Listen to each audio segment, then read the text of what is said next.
হঠাৎ করে আজকে মুখ্যমন্ত্রী হাওড়ার হেলিপ্যাডে এসে বলে গেলেন যে ড্রেনেজ ক্যানেল রোডের নাম স্যালেন মান্নার নামে করে দেওয়া হোক।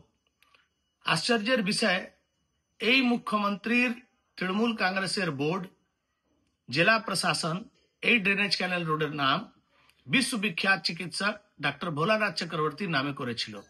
সেখানে ওনার মূর্তি বসানো হয়েছে, ফলক বসানো হয়েছে, বেলে পোলের কাছে একটা বড় ওভারহেড গেট করা হয়েছে, যেই রাস্তার নাম ডক্টর ভোলানাথ চক্রবর্তী সরণি আছে।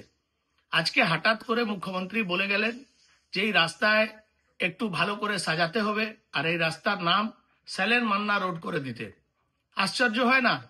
এটা ইতিহাসের ওই ঘটনার মতন যে মোহাম্মদ বিন তুগলক দিল্লি থেকে দৌলতাবাদ রাজধানী নিয়ে গেল, আবার দৌলতাবাদ থেকে দিল্লি নিয়ে এসছে।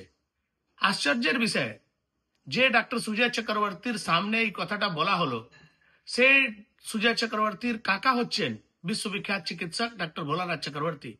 হঠাৎ করে একটা মুখ্যমন্ত্রী কোনো খবর না নিয়ে, কোনো আলোচনা না করে কোনো রাস্তার নাম কি করে চেঞ্জ করতে পারে? এটা আশ্চর্যের বিষয় না যে কোনো বড় শহরে, কোনো মিউনিসিপ্যালিটিতে, কর্পোরেশনে একটা হেরিটেজ কমিটি থাকে। সেই হেরিটেজ কমিটিতে বিশ্বস্ত লোক থাকেন।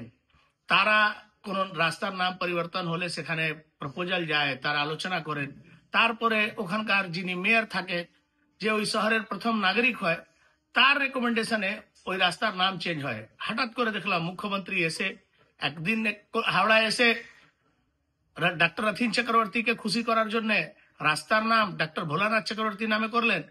আজকে মনে হচ্ছে রাজনৈতিক প্রতিহিংসার জন্য উনি ওই নামটা চেঞ্জ করলেন। স্যালেন মান্নার নামে রাস্তা করলে হাওড়ার মানুষ খুশি হবে, তাহলে নিশ্চিতভাবে ডক্টর ভোলানাথ চক্রবর্তীর নাম মুছে দিলে হাওড়ার মানুষের রাগ হবে।